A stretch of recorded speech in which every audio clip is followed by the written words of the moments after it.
Hello बच्चों, स्वागत है आपका एफटी की स्टडी चैनल पे। आज हम चैप्टर नंबर 1 करेंगे, संसाधन एवं विकास। क्लास 10 का है ये, एसएसटी का। तो आइए चैप्टर को करते हैं। सबसे पहले हमें जो है ये पता होना चाहिए कि जो संसाधन है, हम आखिर संसाधन बोलते किसे हैं।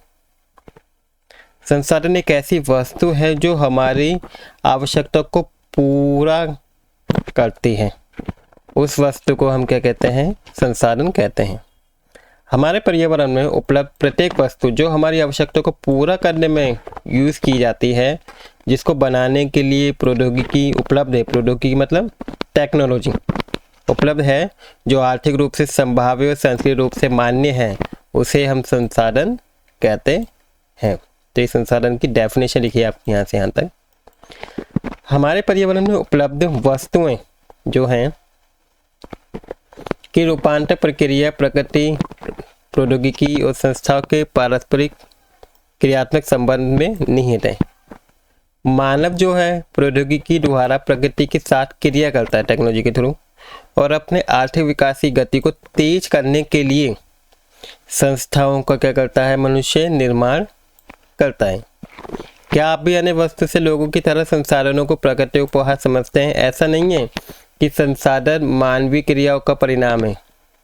मानव स्वयं संसाधन का महत्वपूर्ण हिस्सा है। मानव भी क्या है? एक संसाधन का ही पार्ट है। वे पर्यावरण में पाए जाने वाले पदार्थों को संसाधन में परिवर्तित करता है। जो भी हमारे पर्यावरण में जितने भी पदार्थ पाए जाते हैं, उन्हें क्या करता है? संसाधन बनाता है और उनका प्रयोग करता है। तो इसके बाद संसाधनों का वर्गीकरण किया गया है। तो हम देखते हैं कि संसाधनों का वर्गीकरण, संसाधन किन किन टाइप्स के होते हैं। सबसे पहला जो टाइप्स है संसाधन का, उत्पत्ति के आधार पर जो है। उत्पत्ति के आधार पर दो तरीके के संसाधन है, जैव संसाधन और अजैव संसाधन। समापिता के आधार पर जो संसाधन है वो दो प्रकार के होते हैं, नवीकरणीय और अनवीकरणीय। तीसरा स्वामित्व के आधार पर संसाधन, व्यक्तिगत, सामुदायिक, राष्ट्रीय और अंतर्राष्ट्रीय, ये चार प्रकार के संसाधन होते हैं। विकास के स्तर के आधार पर कौन कौन संसाधन होते हैं? संभावी, विकसित, भंडार और संचित कोष।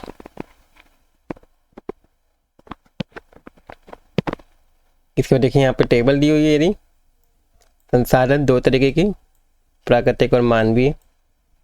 प्राकृतिक के अंदर नवीकरणीय, अनवीकरणीय।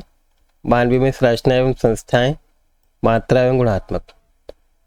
नवीकरणीय में सतत अथवा प्रवाह जैसे पवन, जल, जैव जैसे प्रकृति, वनस्पति, वन्य जीव। दूसरा अनवीकरणीय कौन कौन से होते हैं? पूर्ण चक्रीय और अचक्रीय, जिसे दोबारा बनाया जा सकता है, जिसे दोबारा नहीं बनाया जा सकता। तो संसाधनों का वर्गीकरण है। इसके बाद हमारा अगला टॉपिक आता है कि संसाधनों का विकास। संसाधन जो है जिस प्रकार मनुष्य के जीवन यापन के लिए बहुत ज़्यादा जरूरी है मनुष्य के लिए संसाधन, उसी प्रकार मनुष्य के जीवन को गुणवत्ता बनाए रखने के लिए भी संसाधन जरूरी है। ऐसा विश्वास किया जाता है कि संसाधन प्रकृति की निःशुल्क देन है। परिणाम स्वरूप मानव ने इनका अंधाधुंध उपयोग किया है, जिसमें निम्नलिखित मुख्य समस्या पैदा हो गई हैं। अब संसाधन का अंधाधुंध यूज करने से क्या क्या समस्या पैदा हुई हैं? तो सबसे पहली जो समस्या वो क्या है? कुछ व्यक्तियों के लालच व संसाधनों का हांस हो गया है। लालच की वजह से संसाधन क्या है? कम होते जा रहे हैं, क्योंकि वो लालच की वजह से संसाधनों को अति यूज कर रहे हैं। वो सारे संसाधन अपने पास रख रहे हैं, तो जो अन्य लोगों को संसाधन उपलब्ध ही नहीं हो पा रहे हैं, जिसकी वजह से संसाधनों का क्या हो रहा है? हांस हो रहा है। संसाधन समाज के कुछ ही लोगों के हाथ में आ गए हैं, जिससे समाज दो हिस्सों में, संसाधन संपन्न एवं संसाधनहीन, अर्थात अमीर और गरीब में बट गए हैं। संसाधनों के अंधाधुंध शोषण से वैश्विक पारिस्थितिक संकट भी पैदा हो गया है, जिससे भूमंडलीय तापन हो रहा है, ओजोन परत को नुकसान पहुंच रहा है, ठीक है, और पर्यावरण प्रदूषण और भूमि निम्नीकरण हो रहा है। तो ये क्या है? संसाधन का अंधाधुंध यूज होने से उत्पन्न होने वाली समस्याएं हैं। ठीक है। मानव जीवन की गुणवत्ता और विश्व शांति बनाए रखने के लिए संसाधनों का समाज में क्या होना चाहिए, सही तरीके से बंटवारा होना आवश्यक है। यदि कुछ ही व्यक्ति तथा देश द्वारा संसाधनों का वर्तमान दोहन जारी रहता है तो हमारी पृथ्वी का भविष्य खतरे में पड़ सकता है।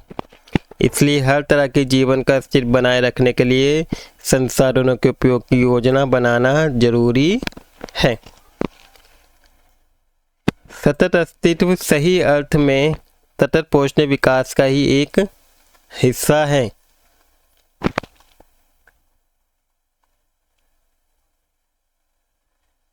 अब हमारा अगला टॉपिक आता है कि सतत पोषणीय विकास आखिर होता क्या है। सतत पोषणीय विकास का अर्थ है कि विकास पर्यावरण को बिना नुकसान पहुंचाए हो। अगर आपको विकास करना है तो बिना पर्यावरण को नुकसान पहुंचाए अगर विकास हो रहा है तो उसे बोलते हैं सतत पोषणीय विकास कहते हैं। और वर्तमान विकास की प्रक्रिया भविष्य की पीढ़ियों की आवश्यकता की अवहेलना ना करे।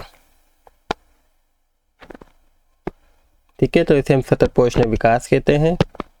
इसे हमारा नेक्स्ट इसे देख लेते हैं, रियो डी जेनेरो पृथ्वी सम्मेलन 1992। ये जून 1992 में 100 से भी अधिक राष्ट्राध्यक्ष ब्राज़ील के शहर रियो डी जेनेरो में प्रथम अंतर्राष्ट्रीय पृथ्वी सम्मेलन यहाँ पे एकत्रित हुए थे। सम्मेलन का आयोजन विश्व स्तर पर उभरते पर्यावरण संरक्षण और सामाजिक आर्थिक विकास की समस्याओं को हल करने के लिए किया गया था। इस सम्मेलन में एकत्रित नेताओं में भूमंडलीय जलवायु परिवर्तन और जैविक विविधता पर एक घोषणा पत्र पर हस्ताक्षर किए।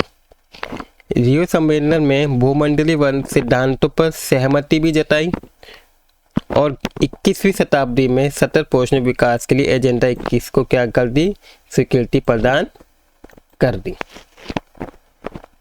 अब ये एजेंडा 21 क्या है? ये घोषणा है जिसमें 1992 में ब्राज़ील के शहर रियो डी जेनेरो में संयुक्त राष्ट्र पर्यावरण और विकास सम्मेलन के तत्वाधान में राष्ट्राध्यक्ष के द्वारा वर्गीकृत किया गया था। इसका उद्देश्य ये था कि भूमंडलीय सतत पोषणीय विकास हासिल करना था और एक कार्यसूची है जिसका उद्देश्य समान हित, पारस्परिक आवश्यकताएं एवं सम्मिलित जिम्मेदारियों के अनुसार विश्व सहयोग के द्वारा पर्यावरणीय क्षति, गरीबी और रोगों से निपटना है। एजेंडा 21 का मुख्य उद्देश्य ये है कि प्रत्येक स्थानीय निकाय अपना स्थानीय एजेंडा 21 क्या करे, तैयार करे। इसके बाद हमारा अगला टॉपिक आता है संसाधन नियोजन। संसाधन का किस तरीके से हम बचा के रखें, किस तरीके से हम उसका नियोजन करें, प्लानिंग करके। तो संसाधन का विवेकपूर्ण उपयोग के लिए नियोजन एक सर्वमान्य रणनीति है। नियोजन मतलब प्लानिंग, कि हमें संसाधन को किस तरीके से बचा के रखें, तो हम क्या क्या प्लानिंग करके रखें। इसलिए भारत जैसे देश में जहां संसाधनों की उपलब्धता में बहुत अधिक विविधता है और भी ये भी महत्वपूर्ण है, यहाँ ऐसे प्रदेश भी हैं जहाँ एक तरह के संसाधनों की प्रचुरता है, मतलब जहाँ पे एक तरीके के संसाधन बहुत ज़्यादा पाए जाते हैं परंतु दूसरे तरह के संसाधन वहाँ पे बिल्कुल भी नहीं पाए जाते हैं, कमी है वहाँ पे दूसरे तरह के संसाधन को। कुछ ऐसे देश भी हैं जो संसाधनों की उपलब्धता के संदर्भ में आत्मनिर्भर भी हैं, खुद ही बनाते हैं कुछ संसाधन, और कुछ ऐसे भी देश हैं जहाँ महत्वपूर्ण संसाधनों की अत्यधिक कमी भी है।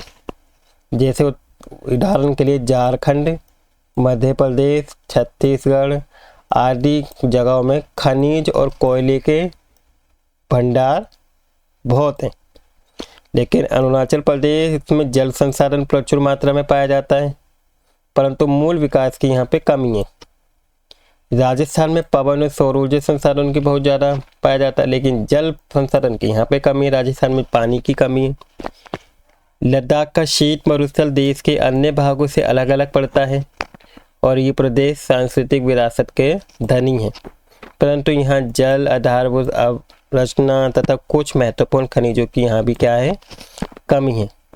इसलिए राष्ट्रीय, प्रांतीय, प्रादेशिक और स्थानीय स्तर पर संतुलित संसाधन नियोजन की यहाँ पे क्या है, आवश्यकता है इन कमियों को दूर करने के लिए। इसके बाद भारत में संसाधन नियोजन। संसाधन नियोजन एक जटिल प्रक्रिया है जिसमें निम्नलिखित सोपान हैं। देश के विभिन्न प्रदेशों में संसाधनों की पहचान कर उनकी तालिका बनाना। इस कार्य में क्षेत्रीय सर्वेक्षण मानचित्र बनाना, संसाधनों का गुणात्मक एवं मात्रात्मक अनुमान लगाना, संसाधन विकास योजना लागू करने के लिए उपयुक्त टेक्नोलॉजी, कौशल, संस्थागत नियोजन ढांचा तैयार करना, ये सब क्या है, ये सारी चीज़ें हमें इसमें करनी चाहिए, प्लानिंग। तीसरा, संशोधन विकास योजना और राष्ट्रीय विकास योजना में समन्वय स्थापित करना। स्वाधीनता के बाद भारत में संसाधन नियोजन के उद्देश्य की पूर्ति के लिए प्रथम पंचवर्षीय योजना से ही प्रयास किया गया है। किसी क्षेत्र के विकास के लिए संसाधन की उपलब्धता एक आवश्यक शर्त है, परंतु टेक्नोलॉजी और संस्थाओं में तदनुरूपी परिवर्तन के अभाव में मात्र संसाधनों की क्या है, उपलब्धता से ही विकास संभव नहीं है। देश में बहुत से ऐसे क्षेत्र हैं जो संसाधन समृद्ध होते हुए भी, यहाँ पे संसाधन तो बहुत हैं, लेकिन आर्थिक रूप से वो देश क्या है, पिछड़े प्रदेशों की गिनती में अभी भी आते हैं। इसके विपरीत कुछ ऐसे प्रदेश भी है जहाँ संसाधन की कमी है, लेकिन फिर भी उनका आर्थिक रूप में विकसित देश है वो। उपनिवेशन का इतिहास हमें बताता है, यानी कि जो अंग्रेजों के शासन के उस टाइम की बात है, कि उपनिवेशों में संसाधन संपन्न प्रदेश विदेशी आक्रमणकारी के लिए मुख्य आकर्षण रहे हैं। उपनिवेशकारी देशों ने बेहतर प्रौद्योगिकी के सहारे उपनिवेशों के संसाधन का शोषण किया तथा उन पर अपना आधिपत्य भी स्थापित किया, उन पर अपना हक भी जमाया। अतः संसाधन किसी प्रदेश के विकास में तभी योगदान दे सकता है जब वहाँ उपयुक्त टेक्नोलॉजी विकास और संस्थागत परिवर्तन किए जाएं। उपनिवेशन के विभिन्न चरणों में भारत ने इन सब का अनुभव किया है। अतः भारत में विकास सामान्य तथा संसाधन विकास लोगों के मुख्य संसाधनों की उपलब्धता पर ही आधारित नहीं है, बल्कि इसमें टेक्नोलॉजी, मानव संसाधन की गुणवत्ता और ऐतिहासिक अनुभव का भी योगदान रहा है। इसी और हमारा नेक्स्ट आता है, संसाधनों का संरक्षण हम किस तरीके से करें, हम संसाधनों को कैसे बचा के रखें। संसाधन किसी भी तरह के विकास में महत्वपूर्ण भूमिका निभाते हैं, परंतु संसाधनों का विवेकहीन उपयोग, उपभोग और अति उपयोग के कारण कई सामाजिक, आर्थिक और पर्यावरणीय समस्या पैदा हो रही हैं, और इन समस्याओं से बचाव के लिए विभिन्न स्तरों पर संसाधनों का संरक्षण करना जरूरी है। भूतकाल से ही संसाधनों का संरक्षण बहुत से नेता और चिंतकों के लिए चिंता का विषय रहा है। जैसे उदाहरण के लिए गांधी जी ने संसाधनों के संरक्षण पर अपनी चिंता इन शब्दों में व्यक्त की थी। गांधी जी ने बोला था कि हमारे पास हर व्यक्ति की आवश्यकता पूर्ति के लिए बहुत कुछ है, लेकिन किसी के लालच की संतुष्टि के लिए हमारे पास कुछ नहीं है। किसी के लालच की संतुष्टि हम नहीं कर सकते। अर्थात हमारे पास पेट भरने के लिए बहुत है, लेकिन पेटी भरने के लिए कुछ भी नहीं है। उनके अनुसार विश्व स्तर पर संसाधन हानि के लिए लालची और स्वार्थी व्यक्ति तथा आधुनिक टेक्नोलॉजी की शोषणात्मक प्रवृत्ति जिम्मेदार हैं, और वे अत्यधिक उत्पादन के विरोध थे और इसी स्थान पर अधिक बड़े जन समुदाय द्वारा उत्पादन के पक्ष में थे। जैसे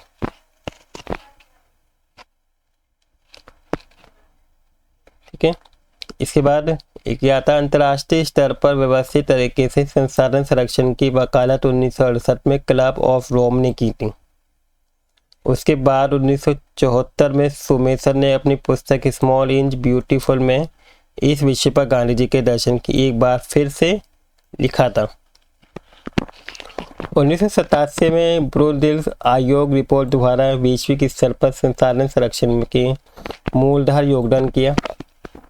इस रिपोर्ट में सतत पोषण विकास की संकल्पना प्रस्तुत की और संसाधन संरक्षण की वकालत की, और ये रिपोर्ट बाद में हमारा साझा भविष्य शीर्षक से पुस्तक के रूप में प्रकाशित हुई। और इस संदर्भ में एक और महत्वपूर्ण योगदान रियो डी जेनेरो ब्राजील में 1942 में आयोजित पृथ्वी सम्मेलन द्वारा किया गया था। ठीक है, तो इस तरीके से हम कहे हैं, हम संसाधनों को संरक्षण के बारे में बताया गया है इसमें। तो ये थी आज की वीडियो जिसमें मैंने आपको संसाधन की संरक्षण तक करा दिया है। भू संसाधन, भू और इसके आगे के जो टॉपिक हैं जितने, जैसे भू उपयोग, ये मैं अपने आने वाली नेक्स्ट वीडियो में कराऊंगा। आई होप आपको आज के कराए हुए टॉपिक सारे समझ में आ गए होंगी और आपको वीडियो भी अच्छी लगी होगी। अगर आपको वीडियो अच्छी लगी तो प्लीज़ वीडियो को लाइक कर दीजिएगा और अगर आप मेरे चैनल पर नए हैं तो प्लीज़ चैनल को सब्सक्राइब कर लीजिएगा। Thank you for watching video.